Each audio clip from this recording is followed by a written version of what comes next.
Remember, we defined a wave as a periodic disturbance in a medium in which energy is transferred from one end to another without the transfer of the material medium itself. And also remember that we said that we have two classes of waves, that is mechanical waves and then electromagnetic waves. So for mechanical waves, you see the medium moving, transferring energy. In other words, for a mechanical wave, a material medium is required for the transfer of energy. For example, sound waves and so on, waves on a rope, etc. All those ones are mechanical waves. And then electromagnetic waves, for these ones, they do not require a material medium for their transmission. X-rays, microwaves, and so on. These ones do not require a material medium for their transmission. In other words, they can travel through a vacuum.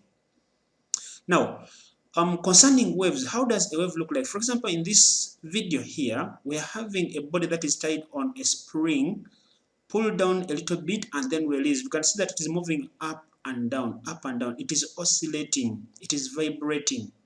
So it is forming what we call a wave.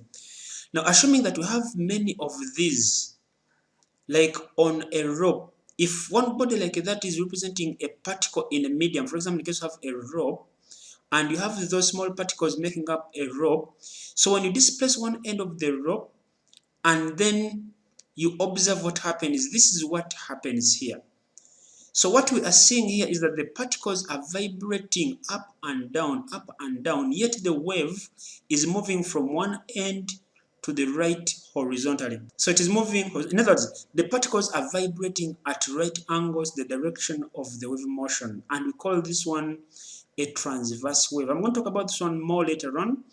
Then a longitudinal wave, we can have this. For example, in case of those springs arranged in a straight line and then you displace one end, we can see that the particles are moving towards each other and away from each other. And the wave is moving in the same line as shown there. So in this case, we define a longitudinal wave as that where the particles vibrate in the same direction as the direction of the wave motion. That is how we can define a longitudinal wave. Examples of these sound waves is one of them. For transverse waves, for example, water waves, waves on a rope. So when you're talking about waves in general, we have some terms that we use. The characteristics, number one, the characteristics. Number one, the period of the wave. We define this as the time taken to make one complete cycle. And the SI unit is seconds. It is time. Time taken to make one complete cycle. Frequency, just like in English, number of something in a given time. Likewise, even in wave motion, we define frequency as the number of complete cycles made in a given second, made per second. And the SI unit is a hertz. A hertz is the same as a per second. Number three, we have amplitude. Amplitude is defined as the maximum displacement of the wave particles from the rest position. I'm going to show this on the diagram here.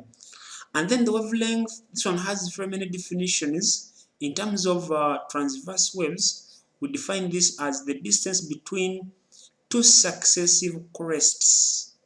In other words, from one crest to the next one. Or we can define this as the distance between any two successive troughs. In terms of the longitudinal wave, we can define it as the distance between any two successive regions of compression. You can see these lines here. They represent particles that are close to each other.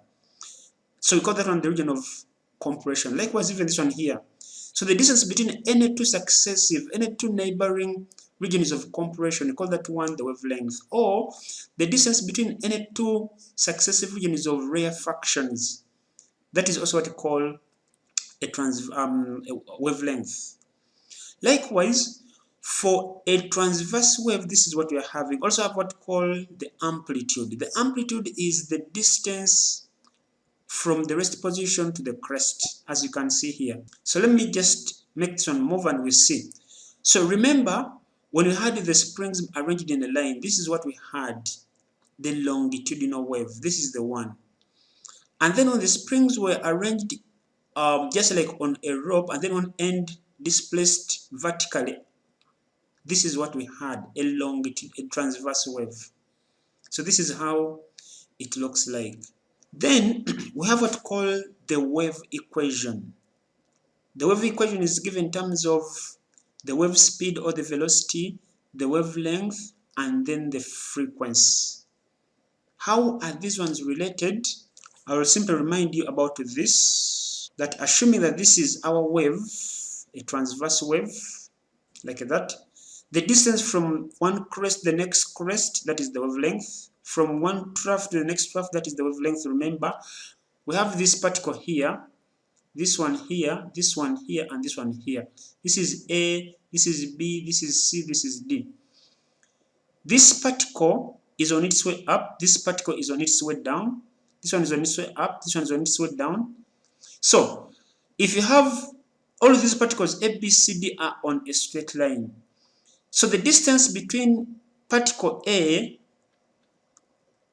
actually particle A and C are in phase. Particle B and D are also in phase. So what does phase mean? Phase means that particles are in phase only if they are equidistant from the rest position. For example, you can see this distance here. The distance is the same for all of them, and the particles are moving in the same direction. For example, A and C are moving up, so they're in phase. Particle B and D are also moving down, they're also in phase. So you can define wavelength as the distance between any two successive particles which are in phase. That is the one there. So from speed equals to distance out of time, we can simply say that our speed we can represent with V. And our distance, if you take one complete cycle, our distance will be the lambda, and our time will be the periodic time for one complete oscillation, for one complete cycle, and that is the capital T. But remember that V is equal to lambda times 1 over capital T, and 1 over capital T is the frequency. So we shall end up with V being equal to lambda times the F. This is what we call the wave equation. So whenever you're using that, always make sure that you use appropriate units. For example, if velocity is in meters per second, then the wavelength must be in meters. If the velocity is in millimeters per second, then the wavelength must be in millimeters. If the velocity is in centimeters per second, then the wavelength must be in centimeters. In other words, use units which can cancel out.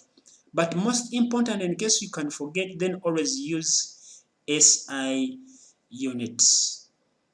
So with that, let's try some questions below here.